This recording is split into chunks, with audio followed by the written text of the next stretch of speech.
안녕하세요, 신무사입니다.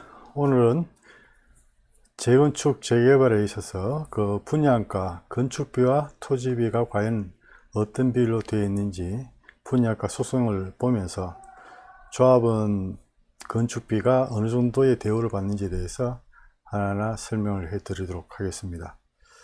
먼저 장이동 내미안 아파트 단지와 또 장이 아이파크, 또 장이자이 중화 롯데아파트 2016년부터 이제 22년 12월까지 분양을 했습니다.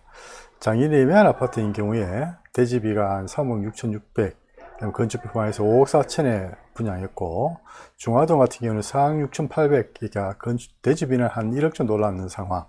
그런데 건축비는 거의 한 1억 5천 이상이 올랐습니다.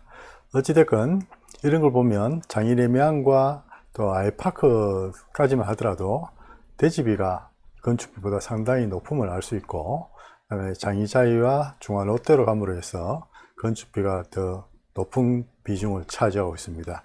결국은 분양가는 토지비와 건축비를 나눈다 그러면 건축비가 높다는 것은 결국은 그 대지 비용을 제대로 평가를 받지 못했다, 조합원들한테는, 소유자한테는 불리한 상황이다, 이렇게 볼 수가 있습니다.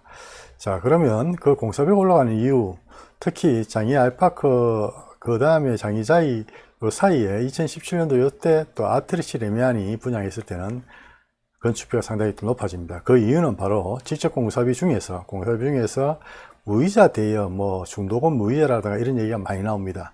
결국은 이런 것들은 결국은 무이자가 아닌, 또 조합은 중도금 무이자 또는 분양 중도금 무이자 또는 조합은 이주비 무이자, 무슨 무이자, 이런 여러 가지 광파는 얘기가 많이 있지만 결국은 이게 다 분양가에 포함되어 있으면서 조합원들이 내야 될 돈이다, 또는 입주해야 되는 분양자들이 내야 될 돈이다 라는 겁니다.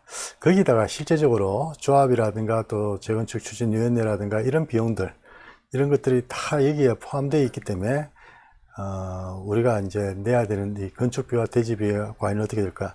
결론적으로 말씀드리면 대지비가 어느 정도 건축비에서 포션을 차지하느냐에 따라 가지고 결국은 사업성에도 그 재건축하는 소유자 입장에서는 굉장한 차이가 있다, 이런 말씀을 드립니다. 여기에 대해서는 얼마가 되는 게 과연 올바른 거냐에 대해서는 다 같이 한 번 더 고민해 봐야 되지 않을까 하는 생각입니다. 또 하나는 결국은 분양가 상한제도 중요하지만 그러면 토지에 대한 보상이 어느 정도까지 이루어져야 된다는 것도 관계 당국에서도 또 우리들 모두가 고민해내야 되는 어떤 부분이다 라는 말씀입니다. 오늘은 그 분양가에 있어서 건축비가 또 대지비가 어느 정도 차지해야 될까에 대해서 같이 한번 고민해 봤습니다. 감사합니다.